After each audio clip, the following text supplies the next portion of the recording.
Greetings. Before we go ahead and start this presentation, our team would like to take a minute to introduce ourselves. Hi, I'm Monica.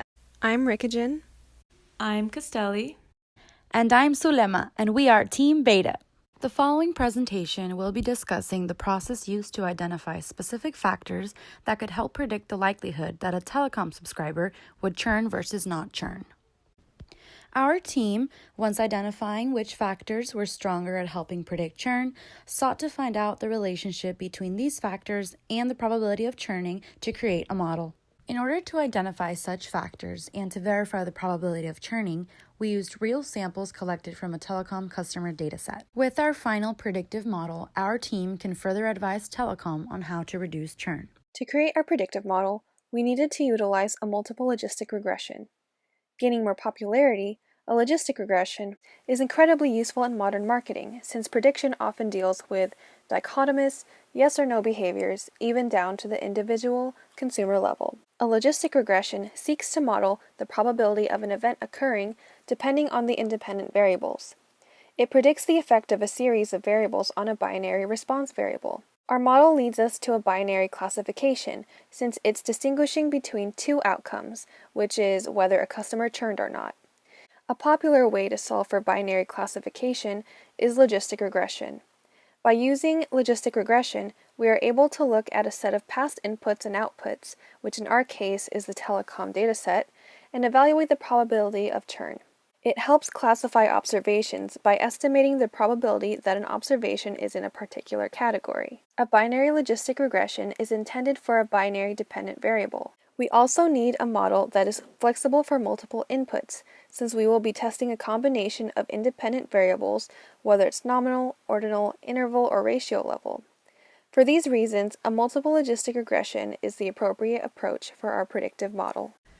Customer retention is a practice that is implemented throughout many companies in order to maintain a satisfied customer base. A happy customer is a loyal customer. Therefore, a friendly reminder to a customer as to why they should continue using your service can potentially encourage them to stay. This is why our team chose retention calls as a predictor for churn. However, there is a downside to retention calls, given that there can be a certain level of annoyance from receiving unwarranted calls. Therefore, we analyzed this predictor from the standpoint of the consumer and grouped them based on the number of calls they received from the retention team. We split customers based on the number of calls, which included those who made less than 5.67 mean peak voice calls and those who made 5.67 calls or more. We also observed mean number of peak in and out voice calls. We found this variable to be important due to its implication of usage and type of person that could be using the service. Given that peak voice calls can be classified as a call made during the hours from 7 a.m. to 7 p.m., we assume that those who work are more likely to use the service during these hours. More calls would reflect a higher importance of phone usage. This is why we determined that a high number of peak voice calls would indicate less churning because the customer would be more dependent of the service. Another predictor that can potentially indicate a customer's behavior is credit rating. From this predictor, a customer may be determined as a long-term or short-term customer. Given our knowledge of credit, customers with low credit may have less flexibility when choosing a phone service as opposed to high credit scorers. Therefore, by grouping the credit rating into high, medium, and low, customer churning can be predicted based on the flexibility their score gives them. Some people stay with their service forever, but that is not the case for everyone. Therefore, we determined that the predictor of months in service would indicate churn because of contract patterns and other influences that cause customers to rethink their phone service. For this predictor, we separated customers into 5 groups. When creating groups, we kept in mind contract patterns. This includes the months where a contract is in progress versus months like the 11 through 13 month period where contracts are usually renewed. Hello? Can you hear me? Sorry, there must be something wrong with the equipment. Nuances like equipment failure can possibly be correlated to the lifetime of that product, which means that that it is more likely for older equipment to produce faulty connections, dropped calls, and any other technical annoyance. Therefore, we include equipment days as a predictor because of the likelihood that problems faced with the equipment will cause customers to be unsatisfied, and from that unsatisfaction, it would lead them to churn. Furthermore, there may be a demand for updated equipment because of aesthetic purposes, and with technological advancements, customers may be looking for a product that is more modern or up to date. For this data, we grouped the customers depending on the number of days they had the equipment for, which resulted in 8 groups. Once we were satisfied with the predictors we selected, we were able to produce our model. The influence of all the predictors we chose caused the following results. Overall, these predictors led the model to generate a 59.8% predicting accuracy. A breakdown of this overall prediction comes from correctly predicting those who did churn with the 67.9% accuracy and those who didn't churn with the 51.7% accuracy.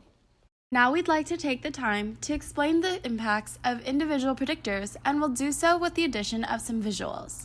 The first predictor, which we will be discussing, is credit scores.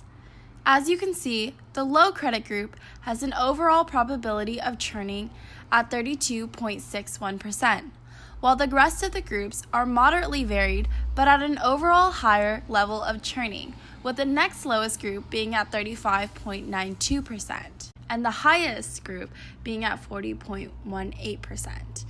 On to the variable of months in service. We can see the results of each individual group within the predictor. In the 11 to 13 months group, we see the highest level of churn at 55.82%, while the rest of the groups are varied from 28.54 to the second highest at 46.41. So as you can see, there's quite a significant jump to 55.82 during the group of 11 to 13 months.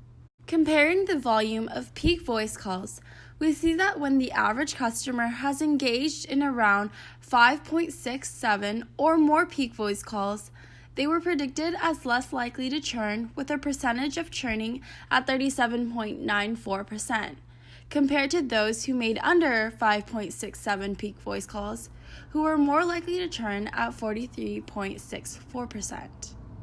Looking at how retention calls may affect churn, we're able to see that the group who received one or more retention calls were more likely to churn than the group who didn't receive any. You can see that there's a pretty large difference, jumping from 37.94% to 58.47% in probability of churn, which is a quite substantial difference of 20.53%. Lastly, we'll be looking at the impact of age of the equipment against the probability of churning. Looking at the bar chart of each group, you can see that there is a steady and gradual increase in probability to churn with each additional increment, the exception being between 110 and 204 days to 205 and 268 days. Those are consistent at 41.92%. Overall, however, you can see that as we move up within the groups of days, you can see that the probability of churning increases with time. After running our predictive model and seeing the likelihood of churn between the different predictors, we found the telecom's ideal customer to have this set of characteristics which are associated with a lesser probability of churn.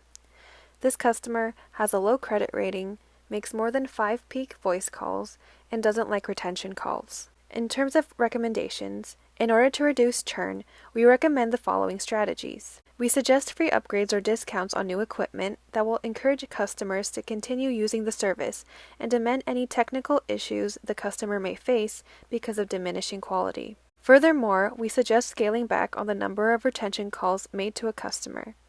This is due to results that indicate that high retention calls have a higher output of churn. Possibly, a different method of retention will work better, such as providing incentives like referral discounts or customer loyalty offers.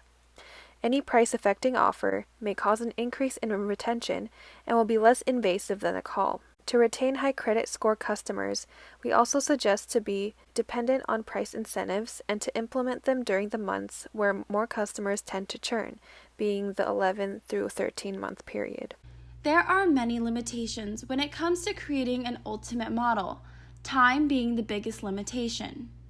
As always, with more time, our team may have been able to investigate the effects of other additional variables. Another limitation was the existence of missing data points, where there was no response collected from individuals for certain variables. In those cases, our team used statistical approaches to best estimate an appropriate value to fill in. However, we realized that substituted values will never truly constitute as real raw data. In addition, not only do we feel like we were limited by the lack of certain data points, but we also feel as if we were limited by the lack of variables that could have been useful in predicting churn. Examples of variables which could have been useful to our predictive model would be rollover minutes and type of plan or subscription. Future steps would be running the model with different variations of grouping or testing with different variables. We would like to thank you all for watching.